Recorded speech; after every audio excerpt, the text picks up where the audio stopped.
I'm Pete Sprouticus. I'm a business coach with Sprouticus Business Coaching based here in the Halton region. I do work with small companies that want to become bigger companies. So I'm really think of me as a scaling coach, a growth coach that can help companies figure out what's missing in their businesses and help them to get from point A to point B. And since working with Haltech, I've been exposed to about somewhere between 150 and 200 startups in their ecosystem that I help with and provide seminars to.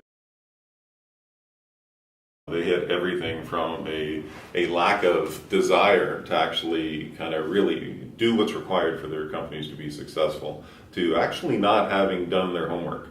I think there's opportunities to address each of those different elements. It's not a job, it's more of a calling. For you to be an entrepreneur, there's something that's got to be innate in yourself to want to have the passion to go and try something new, to take that risk, because there's a lot of risks. To have the view that you're going to be successful no matter what. And every successful entrepreneur has the view that I'm going to succeed. If you go into it thinking you won't, you're honestly not going to come out of it. There's an old quote that said, if you think you can or you think you can't, you're right.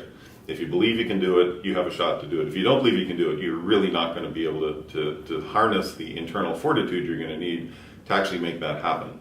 What you need to do is find your target audience that has a need and then go build the product that solves the need.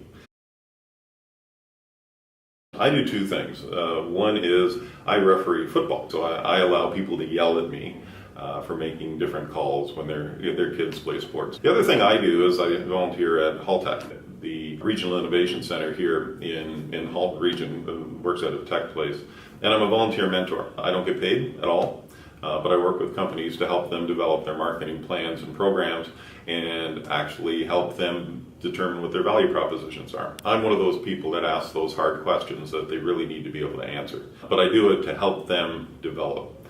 And that's the way I give back, and honestly, it's very rewarding. It'll be a very odd answer for you, and it's Walt Disney. What I'm a big fan of is he never gave up. He started a business, it went bankrupt. He started another business, he got bankrupt, and somebody stole his IP. You know, when you talk about Mickey Mouse was something he developed after somebody stole Oswald the Rabbit. And it was a character that he gave up the rights to, kind of by accident, but he got kind of screwed out of them. But that didn't make him stop. You know, on his way back from that disappointment, he developed Mickey Mouse, and he just never gave up. And he started with films, and then turned the films into a park because he wanted to have a place where his kids could actually go and have parents develop relationships with them. And what Walt did, and still sticks with me, is that balancing point. The balancing point is your customer's expectation. So you have to determine what you're going to spend money on and what value you're going to give them. And that balance has to continually fluctuate. And it was Walt that had the view that quality for value. Walt is the one that taught me to focus on the customer experience and that you can have quality and value at the same time.